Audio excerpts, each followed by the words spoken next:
feels weird. Yeah, it does.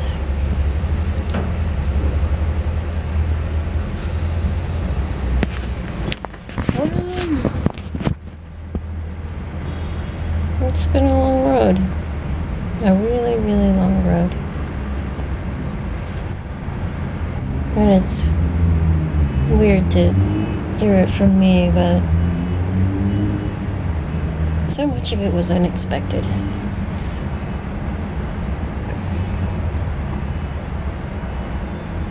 Earth is so much stranger than I thought it would be. And for a long time I just wanted to leave. I mean, I'm kind of prideful, so I'm like, yo, you know what, I'm gonna stick it out until the end of my natural life. But when you come here from somewhere really, really different, you don't think you can change anything because everything is so set in their ways here. You have these weird traditions and these weird values and these weird habits that have been done for years and years and years and years, and nobody will come out and say, well, you know what, that's weird, or that's wrong, or we should really fix that.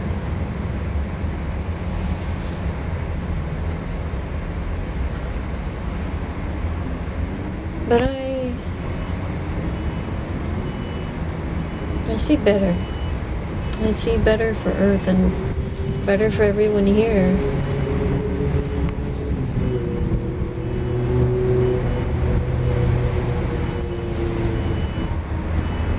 People talk about doing something to change the world, but changing the world is as simple as changing your behavior. That's really it. People just have to realize it's not a lifestyle change, although you can, and it's not you starting a company or opening a business or making new friends, although that's an important part. It's really just telling yourself you don't have to act that way just because everyone else is doing it or because everyone else expects you to. I mean, I've known this for a while, but I didn't come out because no one expected me to. No one, would accept that kind of behavior from me. And waking up out of, I guess, the human mind we've all inherited is understanding that your behavior is more than what people expect from you. It will always be more.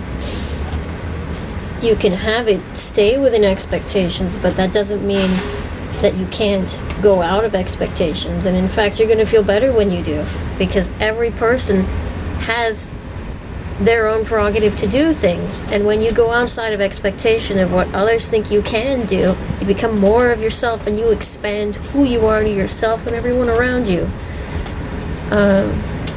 That's honestly what I love about people. I love when they become more of themselves. Human society accepts certain kinds of people and behaviors, but most people will never fit in something as defined and small as a stereotype or a certain way of acting or feeling. And what I really love about Twitter is that you can see more of that. You can see people trying new things and being new people. I mean, you've got SJWs on there and, just people who are trying to get on other people's cases way too much. But you don't have to be like that. You can be however you want.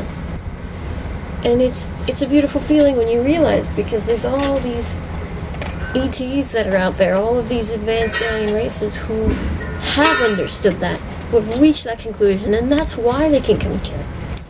Like, the reason that alien races always seem so advanced is because they couldn't reach Earth unless they made those growths. There's a lot of races in similar positions to humanity's, but they're not here on Earth because they haven't been able to leave their own planet because they haven't grown that way. Like, we have this imminent space golden age for humanity, but we don't see it yet because humanity hasn't woken up to it yet. But it's there. It exists in the future. But be a good boy. And, yeah.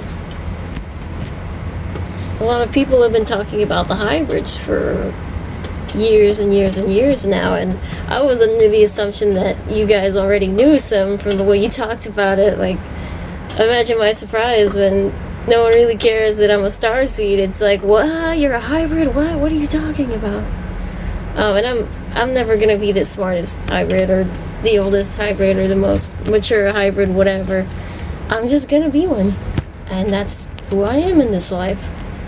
And you know, you can get really, really like, what's the word? It's like a word for it. You can get tunnel vision in your life to be a certain person or to go a certain way. And you can follow that. That's totally fine. But if it feels like it doesn't fit you, or that it's too small, or that you're missing something, or you want to see a new view, then you should seriously consider trying something, living something new.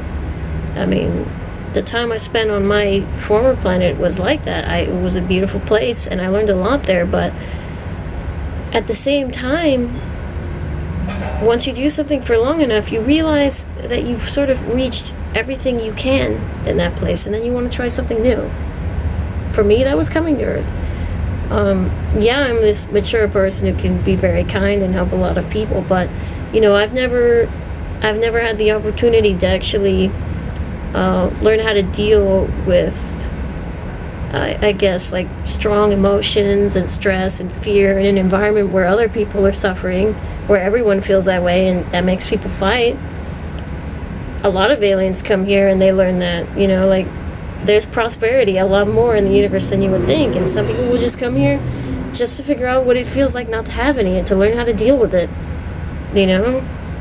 Like, in Christianity, when they talk about the angels in heaven and the city of God, like, I'm pretty sure, like, when you really get down to it, the truth of the matter is that it's talking about better planets that are advanced and don't have misfortune or illnesses or, you know, poverty or inequality. And nobody's going to be able to tell you that, because either they don't remember and they haven't been there. And, you know, if they don't remember, you could try hypnosis, you know, meditation. That'll usually bring something out.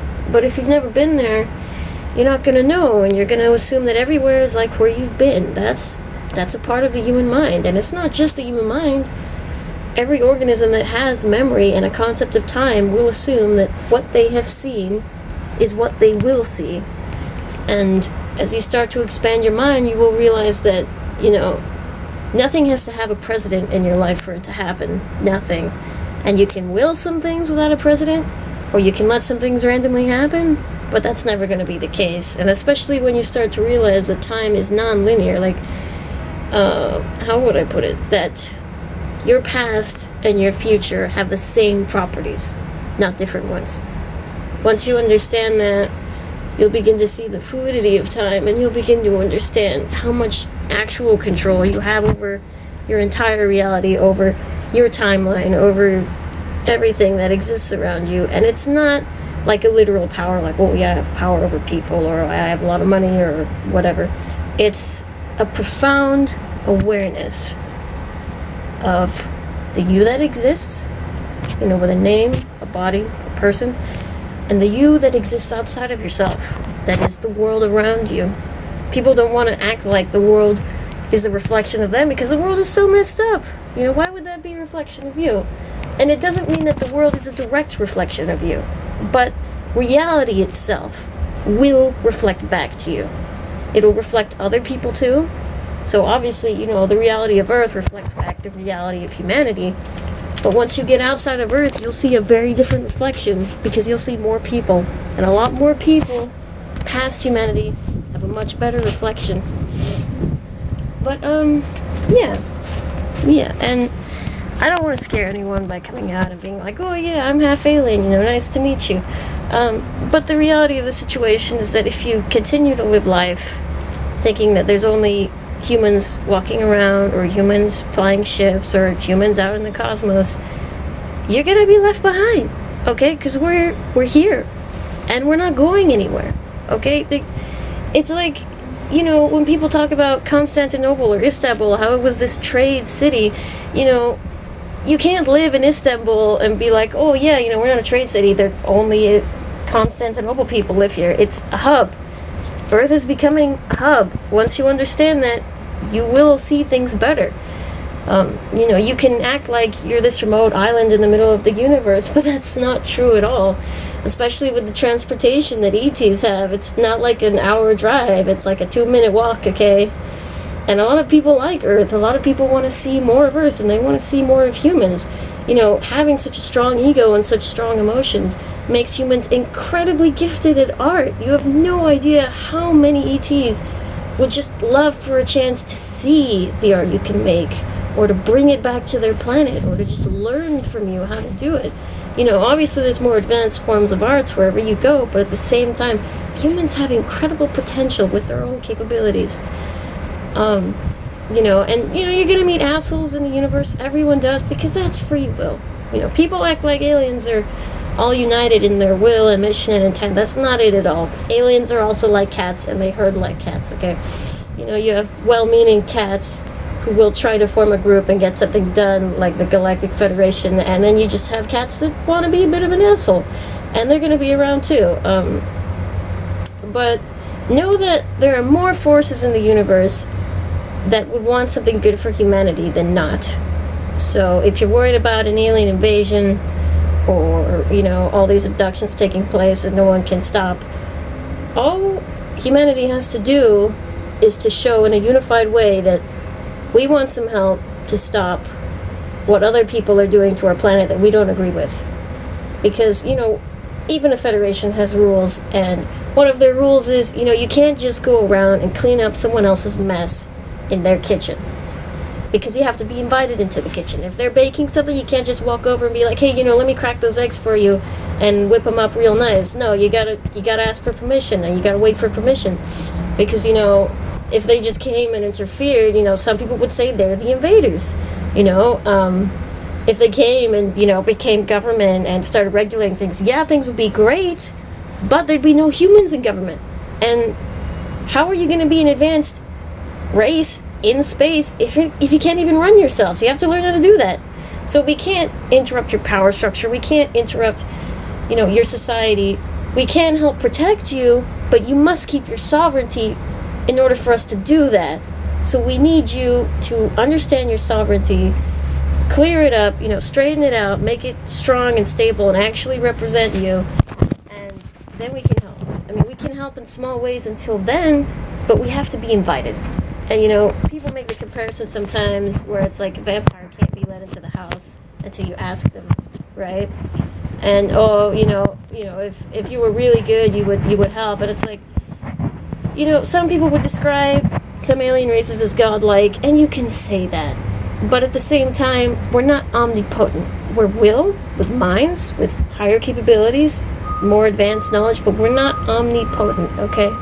If you want help, we're going to try to help. We may not always get it right, but we can try. And that's what we're doing. We're trying. I would say that we've made a good effort so far, but we're going to keep trying, because we're not done yet. We are far from done.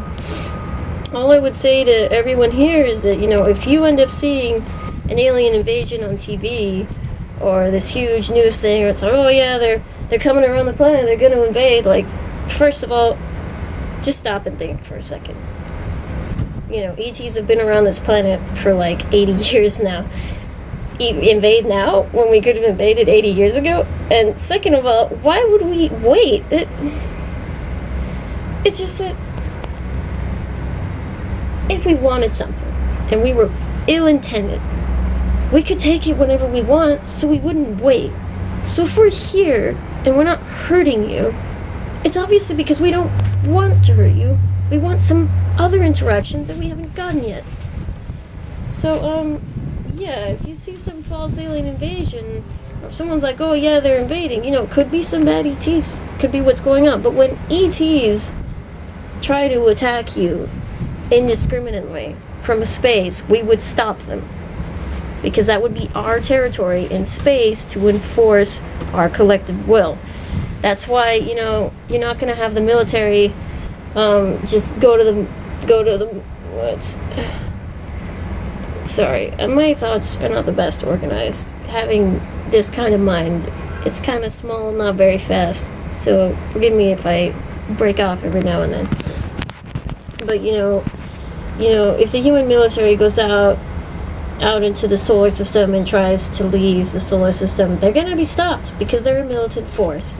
I mean, you could get as far as the moon, maybe you could get as far as Venus or Mars, but at the same time, if you're a militant force, we're not gonna let you go to a planet that's neutral in some way. If someone invites you to their planet, fine, you can go there. But other than that, we're not gonna let you. And the reason that we wouldn't let you is because we're enforcing our will in space. And the will that we have in space is fairness and peace. If you want to go somewhere, don't do it in a military way. If you want to see someplace, you go in peace and you leave in peace. I mean, everyone makes mistakes and sometimes there are fights, but that's a little different, So, yeah. Humanity, you've come a long way, but we've got a lot of work to do. And I'm pretty sure you'll be there for that. And we'll see you at the end, too.